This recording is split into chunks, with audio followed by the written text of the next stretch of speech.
Hello class, कक्षा 11वीं के रसायन विज्ञान विषय में आप सभी का स्वागत है। आज हम लोग पढ़ेंगे हेनरी का नियम। तो हेनरी का नियम क्या है देखते हैं। स्थिर ताप पर विलायक की ज्ञात मात्रा में विलय होने वाले गैस की मात्रा साम्यावस्था पर विलयन की सतह पर गैस के दाब के समानुपाती होती है। तो क्या है हेनरी का नियम देखते हैं। मान लेते हैं ये आपका बीकर है, ठीक। इसमें हमने क्या भर दिया है, विलायक। तो हेनरी महोदय ने क्या कहा था, स्थिर ताप पर, ताप क्या है आपका, स्थिर है ना, ताप क्या है, स्थिर है। स्थिर ताप पर विलायक की निश्चित मात्रा में विलय होने वाली, घुलने वाली, इस विलायक में घुलने वाली गैसों की मात्रा, विलायक में घुलने वाली गैसों की मात्रा साम्यावस्था पर विलयन की सतह पर, इस विलयन की सतह पर गैस की जो दाब होते हैं उनके क्या होती है, समानुपाती होती है। स्थिर ताप पर विलायक में विलय होने वाली, घुलने वाली गैसों की जो मात्रा है वो साम्यावस्था पर इस विलयन के, इस पूरे विलयन के गैस की मात्रा के समानुपाती होती है, गैस के दाब के समानुपाती होती है, ठीक। अगर इसको इक्वेशन के फॉर्म में लिखें तो विलय होने वाली गैस को, विलय होने वाली गैस की मात्रा को, विलय होने वाले गैस की मात्रा, उसको किससे प्रदर्शित कर रहे हैं, एम से, ठीक, एम से प्रदर्शित कर रहे हैं। उसके बाद जो दाब है उसको किससे प्रदर्शित कर रहे हैं, पी से। तो क्या हो जाएगा ये इक्वेशन, एम अनुक्रमानुपाती पी। यहाँ पे बोला गया है स्थिर ताप पर विलायक की निश्चित मात्रा में विलय होने वाली गैस की मात्रा उस विलयन में गैस के दाब के समानुपाती होती है। यहाँ पे ये बताया जा रहा है कि जो गैस की मात्रा होती है वो गैस के दाब के समानुपाती होगी, और जो विलय होने वाली गैस की मात्रा होती है वो गैस के दाब के समानुपाती होती है ना, उसी को तो बताया जा रहा है। तो ये हो जाएगा एम समानुपाती पी। अगर यहाँ पे समानुपाती का चिन्ह हटाएं तो यहाँ पे एक कांस्टेंट आएगा के। यहाँ पे इस कांस्टेंट को हम लोग के ही ना लेकर के के एच लिए हैं, ठीक। तो ये हो गई हेनरी का नियम। स्थिर ताप पर विलायक की निश्चित मात्रा में विलय होने वाली गैस की मात्रा साम्यावस्था पर विलयन की सतह पर गैस के दाब के समानुपाती होती है। विलय होने वाली गैस की मात्रा गैस के दाब के समानुपाती होगी, ठीक। यह है आपका हेनरी का नियम। यहाँ पे हम लोग जो नियतांक स्थिरांक लिए थे उसको के एच इसलिए लिए हैं क्योंकि यहाँ पे एच जो है हेनरी के नाम से लिया गया है, ठीक। आप लोग ने कभी कोको कोला या फिर स्प्राइट वगैरह जो भी पिया होगा तो उसमें क्या होता है, जब हम लोग जो बॉटल होता है उसको चेक करते हैं, उसके बाद जब उसका ढक्कन निकालते हैं तो क्या होता है, जो उसकी उसमें बुदबुदाहट के साथ कुछ गैसें क्या होती है, बाहर आने लगती है ना। तो ऐसा क्यों होता है, क्योंकि उसमें ना हम लोग कंप्रेस्ड करके एकदम दबाव के साथ गैस को क्या करते हैं, घोले रहते हैं। मतलब जैसे कि अगर यहाँ पे देखिए, अगर यहाँ पे गैस को आप लोग इसमें घोले हुए हो, है ना, तो अगर यहाँ पे दबाव ज़्यादा है तो गैस क्या होंगे, ज़्यादा मात्रा में इसमें घुले हुए रहेंगे। अगर दबाव को आप हटाएंगे तो गैस क्या हो जाएंगे, बाहर आने लगेंगे। तो वैसे ही कोको कोला जो होता है उसमें भी होता है ना। उसमें क्या होता है, जो गैस होता है, जो गैस होता है आपका, उसको क्या करते हैं, मतलब जो CO2 होता है उसको एक्चुअल में जो बुदबुदाहट के साथ जो गैस निकलती है वो क्या होती है, आपकी CO2 ही होती है। तो CO2 को एक दाब के साथ उसमें क्या किए रहते हैं, घोले रहते हैं, और जैसे ही ढक्कन खोलते हैं तो उसका दाब कम हो जाता है और CO2 क्या हो जाता है, बाहर आने लगता है। तो हेनरी का नियम भी हमें उसी के बारे में बता रहा है। अगर दाब आपका ज़्यादा है तो गैस क्या होंगे, ज़्यादा विलय होंगे। अगर दाब क्या है आपका, अगर दाब यहाँ पे कम है तो गैस के विलय होने की मात्रा क्या होगी, कम होगी। अगर यहाँ पे दाब ज़्यादा है तो गैस क्या होंगी, ज़्यादा इसमें विलायक में विलय होंगे। ठीक वैसे ही जैसे कोको कोला में होता है, उसमें गैस को क्या करते हैं, गैस को इसमें मतलब विलायक में घोले रहते हैं।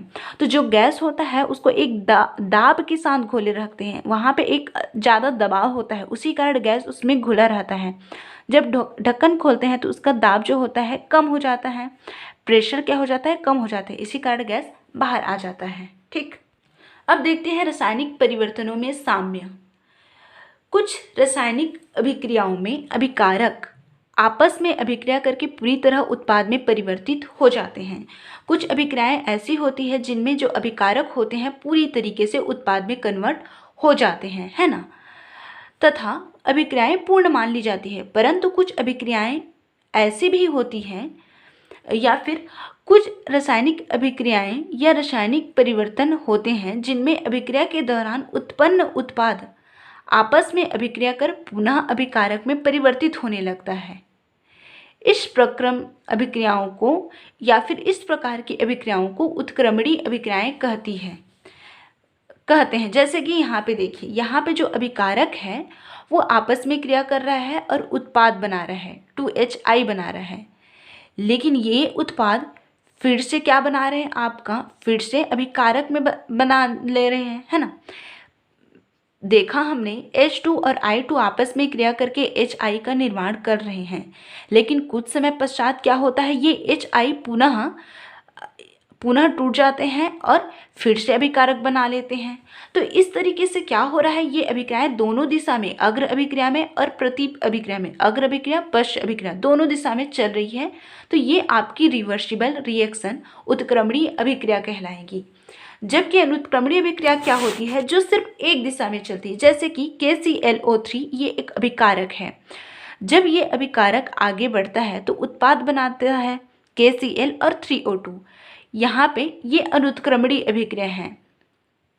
क्यों अनुत्क्रमणीय अभिक्रिया है, क्योंकि ये सिर्फ एक ही दिशा में चल रही है, आगे की ओर ही चल रही है, पीछे की ओर नहीं जा रही है। तो इस कारण ये अनुत्क्रमणीय अभिक्रिया है।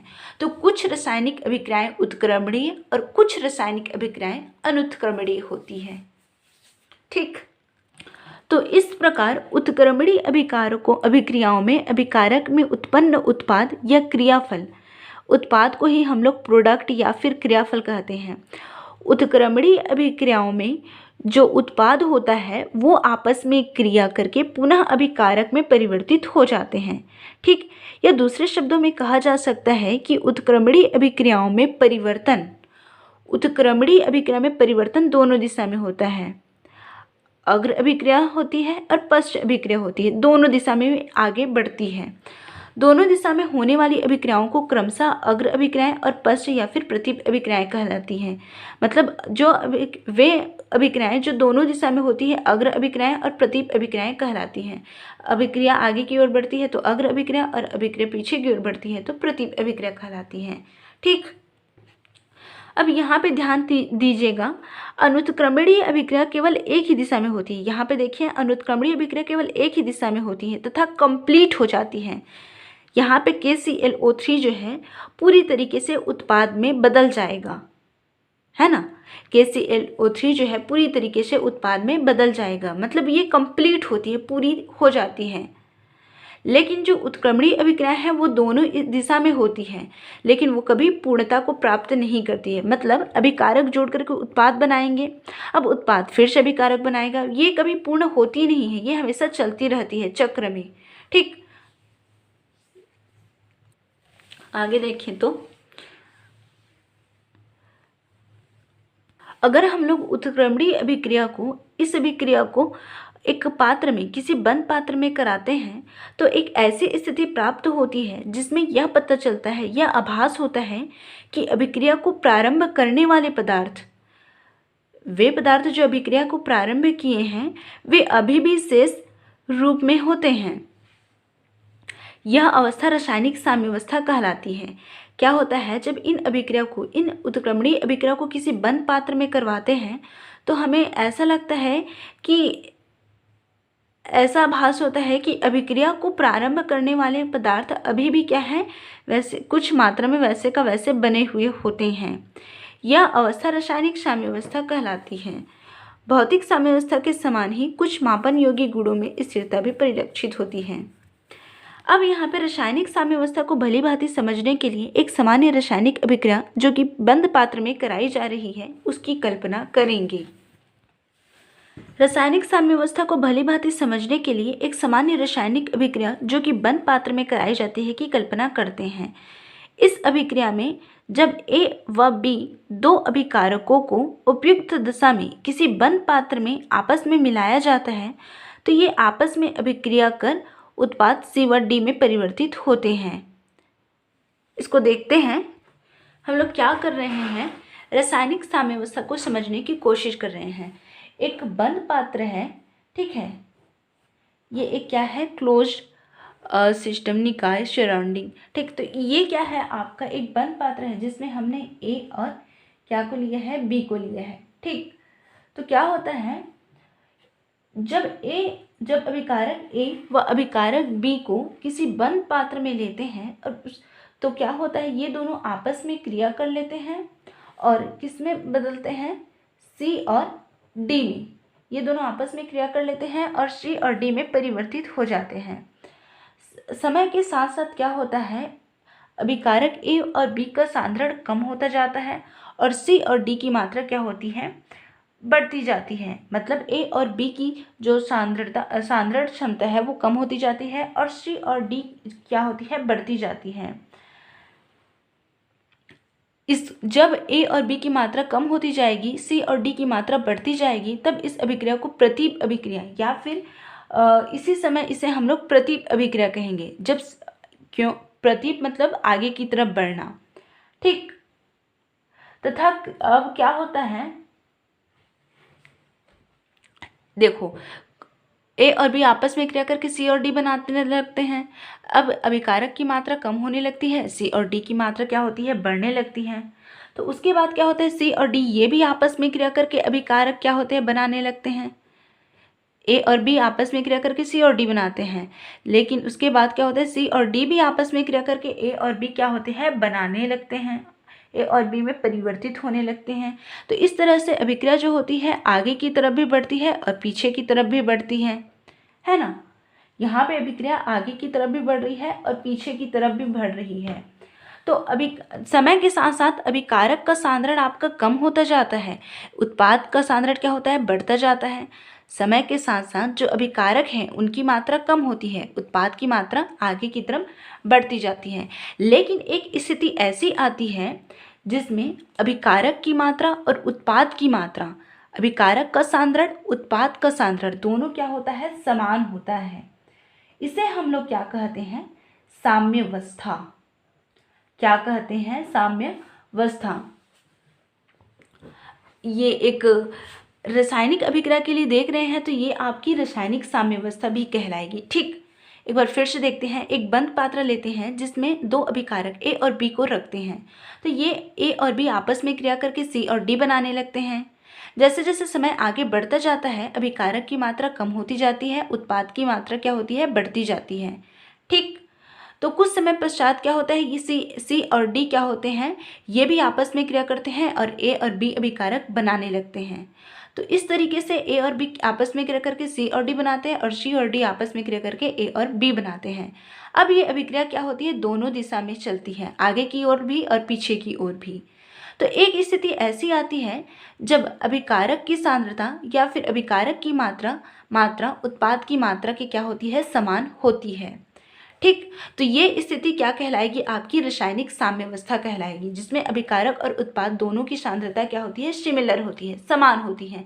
हमें ये लगेगा, ऐसा प्रतीत होगा कि अभिक्रिया आगे ही नहीं बढ़ रही है, लेकिन एक्चुअल में वो आगे भी बढ़ती रहती है और पीछे भी जाती रहती है। तो इसे हम लोग कहेंगे रासायनिक साम्यावस्था। तो आपका जो रासायनिक साम्यावस्था होगा उसमें अग्र अभिक्रिया की दर और प्रतीप अभिक्रिया की दर दोनों क्या होती है, बराबर होती है। आगे जाने वाले अभिक्रिया की दर और पीछे जाने वाले अभिक्रिया की दर दोनों क्या होती है, बराबर होती है, ठीक। अब आगे देखेंगे समांग एवं विषमांग प्रक्रम, ठीक। तो क्या है, इसको हम लोग समांगी एवं विषमांगी प्रक्रम या फिर समांगी एवं विषमांगी साम्य भी कहेंगे।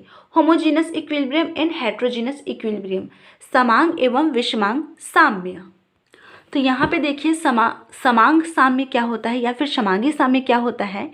यदि साम्य अवस्था में सभी पदार्थ समान प्रवस्था में हो, साम्य अवस्था स्थापित हो गया है, तो अगर उस साम्य अवस्था में सभी पदार्थ समान प्रवस्था में हो तो वो समांग साम्य अवस्था कहलाएगा। मतलब जैसे कि यहाँ पे हाइड्रोजन और ऑक्सीजन जुड़ करके हाइड्रोजन आयोडाइड बना रहे हैं, है ना। तो यहाँ पे अभिकारक भी क्या है, गैस है। यहाँ पे जी मतलब गैस, आयोडीन भी गैस है, और यहाँ पे जो प्रोडक्ट बना है वो भी क्या है, गैस ही है। वे अभिक्रियाएं जिनमें केवल गैसीय पदार्थ ही सम्मिलित है समांगी प्रकृति की होती है। मतलब आपका अगर अभिकारक भी एक ही प्रवस्था में है, उत्पाद भी एक ही प्रवस्था में है। अगर अभिकारक ठोस है तो उत्पाद भी ठोस हो, अगर अभिकारक द्रव है तो उत्पाद भी द्रव हो, अगर अभिकारक गैस है तो उत्पाद भी गैस ही हो, तो वो कहलाएगा आपका समांगी साम्य। यहाँ पे देखो, ये यहाँ पे जो अभिकारक है वो गैस में है, उत्पाद जो है वो भी गैस में है, तो ये आपका समांगी साम्य कहलाएगा। ठीक, उसके बाद क्या है आपका विषमांगी साम्य। तो क्या है विषमांगी साम्य? वह साम्य अवस्था जिसमें भाग लेने वाले पदार्थ विभिन्न प्रवस्था में होते हैं, विषमांगी साम्य कहलाते हैं। मतलब जिसमें अभिकारक और उत्पाद या फिर अभिकारक और उत्पाद क्या होते हैं, अलग अलग स्टेट में होते हैं, अलग अलग अवस्था में होते हैं। जैसे कि यहाँ पे कैल्शियम कार्बोनेट जो है टूट करके जब कैल्शियम कार्बोनेट को गर्म करते हैं तो वो कैल्शियम ऑक्साइड और CO2 बनाता है। तो यहाँ पे जो आपका अभिकारक है वो एस लिखा है, इसका मतलब सॉलिड है, ठोस में है। लेकिन जो उत्पाद है वो सॉलिड भी है और गैस भी है। तो यहाँ पे आपकी जो अवस्था है, साम्य अवस्था में जो अभिकारक और उत्पाद हैं उनका जो स्टेट है वो क्या है, अलग अलग है। एक सॉलिड है तो दूसरा गैस है, तो ये आपका विषमांगी कहलाएगा। उसी तरह से MgCO3 भी है, ये अभिकारक, इसका जो अभिकारक है वो सॉलिड में है, लेकिन जो आपका उत्पाद है, प्रोडक्ट बना है, वो गैस में भी है और सॉलिड में भी है। तो यहाँ पे ये विषमांगी साम्य कहलाएगा, क्योंकि समांगी साम्य में अभिकारक भी और उत्पाद भी दोनों एक ही स्टेट में होते हैं, या तो सॉलिड है तो या तो लिक्विड है, तो दोनों ही समान में होंगे। लेकिन विषमांगी में एक सॉलिड है दूसरा गैस है, तो ये तो विषमांगी कहलाएगा ना। दोनों की अवस्था क्या है, जो प्रवस्था है वो क्या है, अलग अलग है। अच्छा, एक चीज़ ध्यान देना, यहाँ पे A और Q लिखा है, A और Q, इसका मतलब एक्वा है। एक्वा मतलब जलीय विलयन, मतलब इस वो कैसा है, द्रवीय है। ठीक, तो यहाँ पे एक्वा है और यहाँ पे एल मतलब लिक्विड है और एक्वा मतलब जलीय है, मतलब दोनों सेम है। ये भी द्रव अवस्था में है, ये भी द्रव अवस्था में है। ठीक, तो यहाँ पे एक चीज़ आप लोग ध्यान दीजिएगा, साम्य अवस्था के बारे में हमने यहाँ पे पढ़ा है। तो साम्य अवस्था में जो अभिक्रिया क्या होती है, रुकती नहीं है, वो क्या होती है, आगे की तरफ भी बढ़ती है और पीछे की तरफ भी बढ़ती है। अभिक्रिया क्या होती है, रुकती नहीं है साम्य अवस्था पे। ठीक,